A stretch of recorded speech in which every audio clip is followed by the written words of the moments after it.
If you want to know the secrets of existence and the true meaning of life, I can't help you. But if you want some book recommendations, why not try reading the ones I wrote? If you're a fan of giant monster mayhem and anime weirdness, why not try Operation Red Dragon: The Daikaiju Wars Part 1? If horror is more your style, you can't go wrong with The Occult Mafia. Those who enjoy their fantasy with a dark twist may be interested in Emerald of Maddox City. And if you're interested in shared universes, why not read all three? Hop on down to the description for links to all three books on Amazon. Enjoy whichever ones you read, and enjoy the video. Hello, ladies and gentlemen. I am the Omni viewer, and in case you were wondering, yes, I have seen the new trailer they released for Godzilla Singular Point.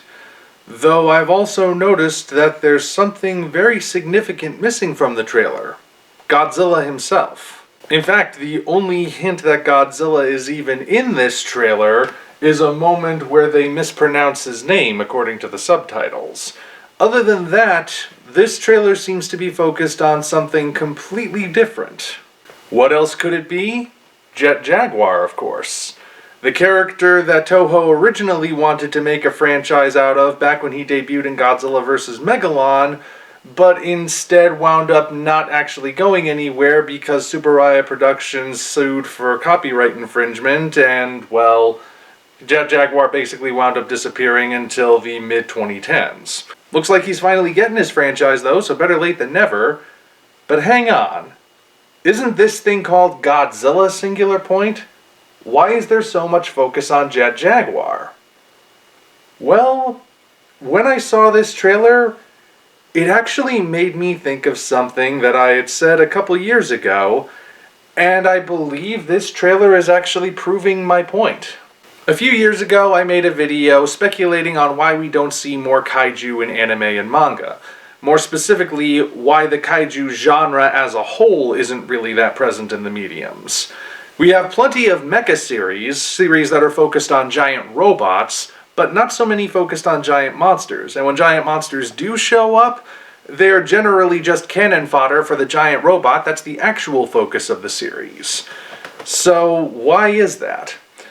The basic reason I came up with had to do with the target audience. Now, I will clarify before I get too far into this, that initial video, which I'll provide links to, does have a couple of factual errors in it that I've since corrected. Like, for example, I said in that video that Mogera from the Mysterians was the first giant robot in Japanese science fiction. That was wrong. There are robots that preceded him.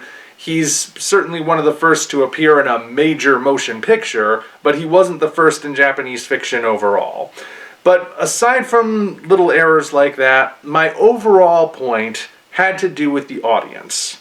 The reason that mecha is so prevalent, but kaiju is not, has to do with the fact that anime and manga, for the most part, is aimed at children. Well, children being the general term, even though most anime and manga, when it gets imported over here, usually has some sort of disclaimer saying it's not intended for a younger audience. That's a matter of cultural differences and what is considered acceptable.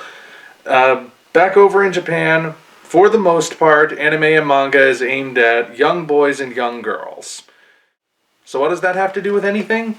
Well, it has to do with how the target audience is perceived by the producers.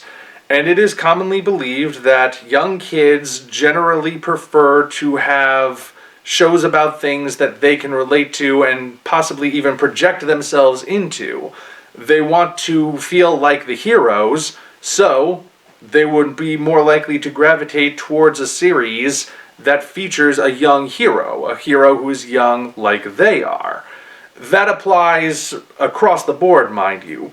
For girls, that might look like turning into a hero like Sailor Moon. But for boys, it manifests most commonly in mecha. You have a whole bunch of mecha series you can look at where the pilots are at their oldest still in their teenage years, and they're marching into battle wearing these giant invincible suits of armor that they can use all sorts of weapons on and plow through their enemies, and that's appealing. That's the sort of thing you look at and go, hey, I relate with such and such a character in this series and he's got a really cool mech, that's my favorite. That's the way it's viewed. So the reason we see so much mecha is because you can play on that. You can play on that wish fulfillment sort of thing. But you can't really do that as easily with a kaiju. It is possible. You have something like Ultraman, let's say, where you have the ability to transform into something that's big and strong enough to fight a kaiju. And we sometimes see that in certain anime and manga, like Attack on Titan. Attack on Titan is basically a horror-infused, post-apocalyptic, semi-steampunk reinterpretation of the Ultraman idea. But it's very, very rare, and you cannot really apply that concept to something like Godzilla. In no iteration of Godzilla, no matter how different it's been from the standard, in no interpretation has he ever been a human who can turn into a monster. That would kind of defeat the whole purpose. Now bear in mind, I am not saying that it's impossible for the audience to form a connection with Godzilla and other kaiju. There are plenty of us out there, myself included, who felt more connected to the G-Man than we ever did to any of the humans in those movies, especially when we were kids. What I'm saying is that studios don't see that connection, and they want something simpler. Something like, take the kid, put him in a giant robot.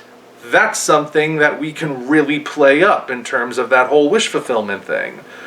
And that's what we're seeing reflected in the Godzilla Singular Point trailer. This new one, at least. Godzilla's nowhere to be seen. He's mentioned in passing, but the focus here is on Jet Jaguar, who has been reimagined from an autonomous robot who can self-program whatever he needs to do into a giant mecha who can be piloted, basically. That's the impression I'm getting. Whether it's remote piloting or he has a cockpit inside of him that the pilot sits in, he's being controlled. He is no longer an autonomous machine. He is the suit of armor that the hero can wear to go toe-to-toe with the monsters. So, I guess I was right. And you know, a lot of people have wanted Jet Jaguar to come back. Even though he was seen as one of the goofier elements of one of the goofiest movies in the Godzilla series, he's got his own following, and a lot of people feel like he deserves a second chance. This series certainly seems like it'll be giving him that second chance. But it does raise the question, whose show is this really? Is it Jet Jaguar's show, or is it Godzilla's show? And if it's not Godzilla's show, why does he get top billing? It does have me wondering exactly what this show's priorities will be. And to be clear, I'm not doing a 180 on my previous assessments. This still looks 100 times better than the Polygon trilogy ever did. I just cannot help but notice that there is a similar lack of emphasis on Godzilla in the advertising. And when there was a lack of emphasis on Godzilla for the trailers in the Polygon trilogy, well, that was because Godzilla wasn't really a factor in it to begin with. Now granted, those were for movies, this is a series, we probably aren't even getting footage from the entire show yet. What we get in the first couple of trailers are probably shots from the first couple of episodes, because they probably wouldn't want to give too much away too soon. And it's quite possible that the way things will play out is that it starts as a Jet Jaguar series, where Jet Jaguar and whoever winds up piloting him are the only things standing against these monsters that are starting to pop up.